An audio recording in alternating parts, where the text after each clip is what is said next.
पहली तो कोशिश ये करें कि आपको जो एजुकेशन है उसके मुताबिक आपको जॉब मिले। लेकिन अगर ये ऐसा पॉसिबल नहीं है, मुमकिन नहीं है, जॉब नहीं मिलती आपको आपकी फील्ड की, तो फिर आप जो भी अपॉर्चुनिटी अवेलेबल है उसको अवेल करें। फारग रहने से बेहतर है कि आप कुछ ना कुछ करते रहें।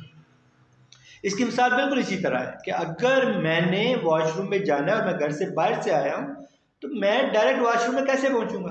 पहले मैंने अपना पूरा मेन गेट खोलना है, फिर टीवी लॉन्च के एंट्रेंस खुलेगी, फिर वो मेरा जो बेडरूम है वो उसका दरवाज़ा खुलेगा, फिर उसके बाद मेरा वॉशरूम आएगा।